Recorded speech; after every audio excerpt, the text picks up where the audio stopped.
হ্যাঁ, আজকে আমরা সাম্প্রদায়িকতা থেকে দেশভাগ এই অধ্যায় থেকে বিভিন্ন গুরুত্বপূর্ণ প্রশ্ন নিয়ে আলোচনা করব এবং এইগুলি আমাদের ছাত্রছাত্রীরা যথাসাধ্য মতো উত্তর দেওয়ার চেষ্টা করবে। তা প্রথম সাহিল বল, আলিগড় আন্দোলনের প্রবর্তক কে ছিলেন? আলিগড় আন্দোলনের প্রবর্তক কে ছিলেন? স্যার সৈয়দ আহমদ খান। ঠিক আছে। আলিগড়ে মোহামেডান অ্যাংলো ওরিয়েন্টাল কলেজ কবে প্রতিষ্ঠিত হয়? 1875। ঠিক আছে। তারপর বল, কত খ্রিস্টাব্দে এবং কবে মুসলিম লীগ প্রতিষ্ঠিত হয়?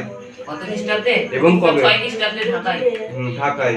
তার 1906 খ্রিস্টাব্দে ঢাকায় মুসলিম লীগ প্রতিষ্ঠিত হয়। ঠিক আছে। তারপরে বল, কাকে মুসলিম জগতে ধর্মগুরু খলিফা মনে করা হতো? তুরস্কের সুলতান। তুরস্কের সুলতানকে। ঠিক আছে। গান্ধীজি কবে থেকে খিলাফত আন্দোলনের সমর্থনে সোচ্চার হন? কবে, কত খ্রিস্টাব্দ থেকে? 1924 না, 1919 খ্রিস্টাব্দ থেকে।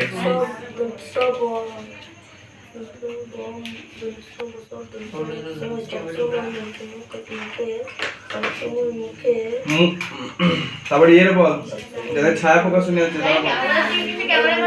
মেয়েরা। জাতীয় আন্দোলনকে দুর্বল করতে ব্রিটিশ নীতির পরিবর্তন ঘটে কত খ্রিস্টাব্দে? 1870 খ্রিস্টাব্দে। নিচু হ। তারপরে বল, জিতু বল, ফরাসির বদলে ইংরেজিকে সরকারি ভাষার স্বীকৃতি দেওয়া হয় কত খ্রিস্টাব্দে? 1837 খ্রিস্টাব্দে। তারপরে বল, জিতুই বল, ভারতে মুসলিম সমাজের আধুনিকীকরণের অভিযান প্রথম শুরু করেছিলেন কে? বল, স্যার সৈয়দ আহমদ খান। এই তো। বাহ। বঙ্গভঙ্গের সিদ্ধান্ত ঘোষিত হয় 1905। মোহামেডান এডুকেশন কনফারেন্স অধিবেশন বসে কত খ্রিস্টাব্দে? শিবাজি ও গণপতি উৎসব শুরু করেন বাল গঙ্গাধর তিলক। এটা কোনটা ছিল? এখান থেকে 1940 খ্রিস্টাব্দে মুসলিম লীগের অধিবেশন বসেছিল কোথায়? লাহোরে। তারপর জিতুই বল, সারে জাহাঁ সে আচ্ছা হিন্দুস্তান হারা রচনা করেছিলেন মোহাম্মদ ইকবাল। তারপর মেয়েরা বল, কৃষক প্রজা পার্টির নেতা ছিলেন একে ফজলুল হক। লর্ড ওয়াভেলের সভাপতিত্বে 1945 খ্রিস্টাব্দে লীগ ও কংগ্রেসের মধ্যে কোথায় চুক্তি বৈঠক হয়েছিল? সিমলায়। 1940 খ্রিস্টাব্দে মুসলিম লীগের লাহোর প্রস্তাবের খসড়া রচনা করেছিলেন সিকান্দার হায়াত খান। ঠিক আছে। তারপরে বল, সমসরাই বল, স্বাধীন পাকিস্তান রাষ্ট্রের জন্ম হয়েছিল আগস্ট 1947 খ্রিস্টাব্দে ড্যাশের ভারত বিভাগের পরিকল্পনা মেনে নিয়ে জাতীয় কংগ্রেস ও মুসলিম লীগ প্রতিষ্ঠিত হয় কার? মাউন্ট ব্যাটেনের। তারপর বল, জিতু বল, জিতু বইটা বন্ধ কর। পাকিস্তানের প্রধান গভর্নর জেনারেল ছিলেন? পাকিস্তানের প্রধানমন্ত্রী নয়, পাকিস্তানের প্রধান গভর্নর জেনারেল বলে মোহাম্মদ আলী জিন্নাহ।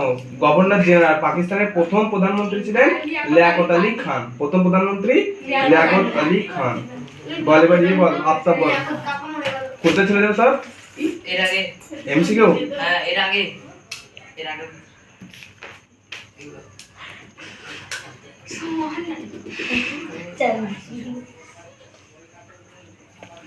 মহারাষ্ট্রে গণপতি উৎসবের প্রবর্তক ছিলেন?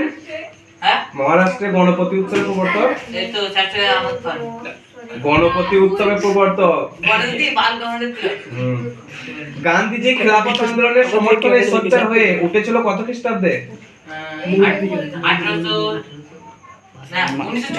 1919 খ্রিস্টাব্দে। 1906 কি? 1930 খ্রিস্টাব্দে মোহাম্মদ ইকবাল যে দলের সভাপতি ছিলেন কোন দলের?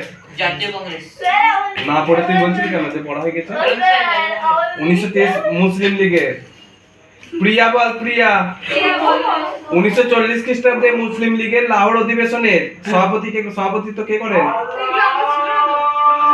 পাকিস্তান প্রস্তাব প্রথম উত্থাপন করেছিলেন কে? পাকিস্তান প্রস্তাব প্রথম উত্থাপন করেছিলেন?